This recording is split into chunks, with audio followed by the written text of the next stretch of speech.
নমস্কার। রবীন্দ্রনাথ ঠাকুরের কবিতা আমার ফুলবাগানের ফুলগুলিকে। আমার ফুলবাগানের ফুলগুলিকে বাঁধব না আজ তোড়ায়, রং বেরঙের সুতোগুলো থাক থাক পড়ে ওই জরির ঝালর। শুনে ঘরের লোকে বলে, যদি না বাঁধো জড়িয়ে জড়িয়ে ওদের খবর কি করে ফুলদানিতে সাজাবো কোন উপায়? আমি বলি, আজকে ওরা ছুটি পাওয়া নটি, ওদের উচ্চ হাসি অসংযত, ওদের এলোমেলো হেলাদোলা বকুল বনে অপরাহ্নে, চৈত্র মাসের পড়ন্ত রৌদ্রে। আজ দেখো ওদের যেমন তেমন খেলা, শোনো ওদের যখন তখন কলধ্বনি, তাই নিয়ে খুশি থাকো। বন্ধু বললে, এলেম তোমার ঘরে, ওরা পেয়ালার তৃষ্ণা নিয়ে।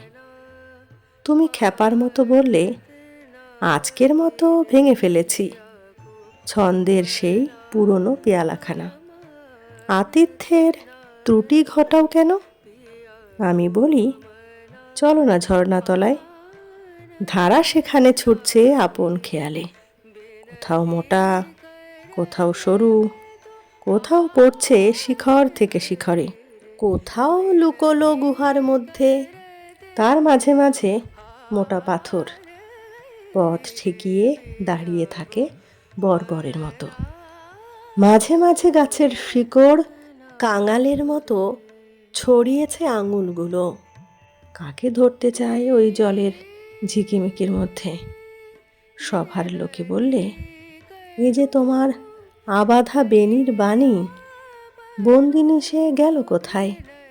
আমি বলি, তাকে তুমি পারবে না আজ চিনতে, তার সাতনলি হারে আজ ঝলক নেই, চমকে দিচ্ছে না চুনি বসানো কঙ্কনে।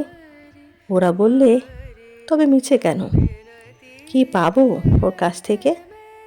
আমি বলি, যা পাওয়া যায় গাছের ফুলে ডালে পালায় সব মিলিয়ে, পাতার ভিতর থেকে তার রং দেখা যায় এখানে সেখানে, গন্ধ পাওয়া যায় হাওয়ার ঝাপটায়, চারদিকের খোলা বাতাসে দেয় একটুখানি নেশা লাগিয়ে। মুঠোয় করে ধরবার জন্যে সে নয়, তার অসাজানো আট প্রহুরে পরিচয়কে অনাসক্ত হয়ে মানবার জন্যে, তার আপন স্থানে। নমস্কার। কেমন লাগলো আজকের কবিতাটি অবশ্যই কমেন্টে জানাবেন। ভালো লাগলে লাইক কমেন্ট শেয়ার করবেন। চ্যানেলটিতে নতুন হয়ে থাকলে চ্যানেলটি সাবস্ক্রাইব করে অল নোটিফিকেশান অন করে বেল আইকন প্রেস করবেন সবার আগে নোটিফিকেশান পেতে। ধন্যবাদ।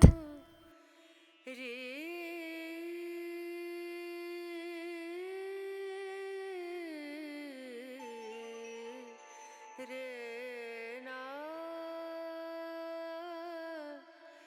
না